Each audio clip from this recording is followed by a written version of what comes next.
the guys on our team and yelling at them and cursing and threatening repercussions if we don't take down things that are true is like, it's pretty bad. It sounds illegal. I Pretty would love bad. to hear it. I wish somebody recorded those conversations. Well, I mean, those would be again, it's great to listen to. Somebody could animate them, maybe Polytunes. A lot of the material is public. I mean, Jim Jordan led this whole investigation in Congress. I mean, it was basically, I think about this as like, what Elon did on the Twitter files when he took over that company.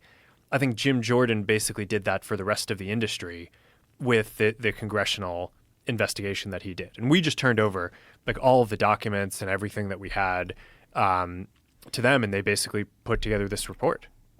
And the people that actually did call for censorship, what was the response to all this? To what? To the investigation? Yes. I don't know. Was anybody held accountable? Was there any repercussions? I mean, they lost the election. Yes. So that's it. That's it. Well, in a democracy, I mean, that's kind of right. Right. But if what they did was illegal, do you not think that some steps should be put in place to make sure that people are punished for that and that never happens again? It seems that has a massive impact on the way our country goes. If that's election interference, and I think it is, that has a massive impact on the direction of our country. Yeah, well, the COVID thing I don't think was election interference as much as it was just like government meddling where it shouldn't have. But yeah, no, I mean, I'm talking about the Hunter Biden laptop tougher for me to say, like what specific retribution or justice should happen to anyone who is involved in these things. But I think your point about let's make sure this doesn't happen again is the one that I'm more focused on.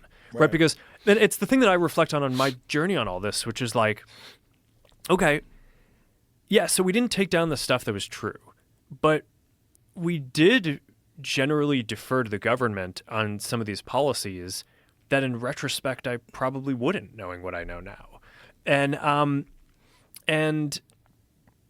I just think that's sort of the journey that we've been on, is like, okay, we start the thing focused on free expression, go through some like pretty crazy times in the world, get it pressure tested, see where we basically ended up doing stuff that led to a slippery slope that we weren't happy with the conclusion, and like try to reset. And that's sort of the moment that we're at now, is trying to just rationalize a bunch of the policies. And look, I mean, obviously crazy things can happen in the future that might unearth something that I haven't, some kind of angle on this that I haven't thought enough about yet. So I don't know, I'm sure I'm not done making mistakes in the world.